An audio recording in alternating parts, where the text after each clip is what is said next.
Hi everyone, welcome to my channel. Today I'm going to be talking about my seedlings and how to keep them alive after they've germinated. So if you've not subscribed to my YouTube channel, if you could please do so you can get future updates of things that are happening on my allotment, my home garden and my home kitchen. So if you want to take a look at the seedlings that I've started off here, as you can see they're all looking quite healthy. I have got a selection of them out in my summer house, but these are the ones that I've kept in my conservatory to keep them nice and warm. So one of the things that happens to a lot of people is they start off their seedlings and they start off really well, and then all of a sudden they die and people don't know why. So there's various reasons for this, and one of them is something called damping off, which is a soil-borne fungal disease which can affect seedlings if they're not looked after in the correct way. Now there's various reasons why this happens. I'm going to give you 7 which I will explain, and then I will also summarise it at the end if you've not written it all down. So one of the reasons is the first thing you must do is you must wash your pots in some kind of mild disinfectant. So I've got my pots in here, just a pot full. I've got my pots in there, I've got a brush, give them a really good clean, just to get rid of anything on there that could possibly hold bacteria or disease before you start potting. Now I obviously did that before I started all those off. Another thing, you must always use clean compost to start your seeds off, and you must never use just the normal dirt from the garden because it could have disease in it. So always use fresh compost. I always use a multi-purpose mixed with coir, 50-50.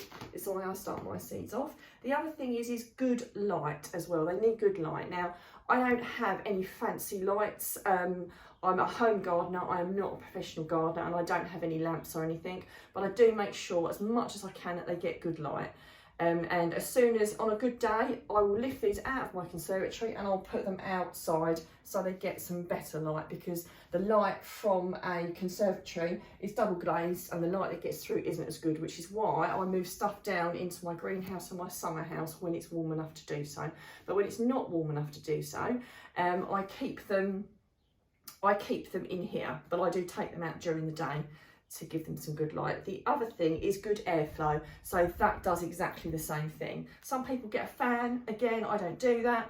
On a good day I will lift them out and get air around them, and the things that are in my summer house I will lift them out as well, and sometimes I will pull the stuff out and actually get them some good light during the day. But it's really important that you put them back at the end of the day and you don't get them out too early, because obviously it can be really quite cold and it doesn't take much of a cold air to affect your seedlings. So yes, that's the next thing. If it's too cold, really important that they don't get too cold, because the frost will just kill them off basically. They're very delicate plants like tomatoes and courgettes and most of your seedlings at the moment. So the other thing is do not overwater. So lots of people, you see their pots in almost puddles of water. Now, I put something called capillary matting in there, which holds a little bit of water, which means there's not lots and lots of water in there all puddled.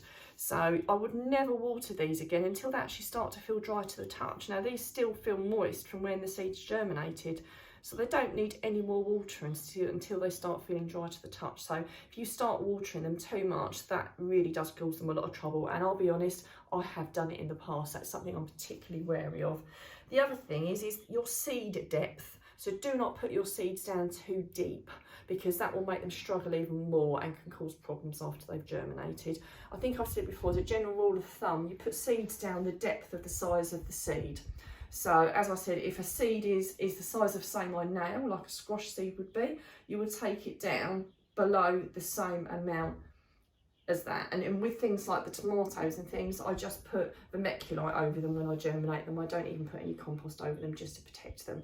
So to summarise, you need to clean your pots, you need to always use new compost, you need a good light and good airflow, you mustn't overwater, do not plant your seeds too deep, and be careful when it's cold.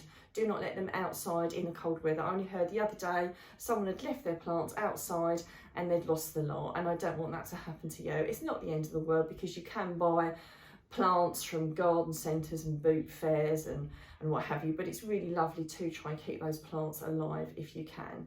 Now I hope that's been really helpful. Please leave some comments if you've got any questions, and hope that's helped you grow your seedlings on to get some wonderful plants this year.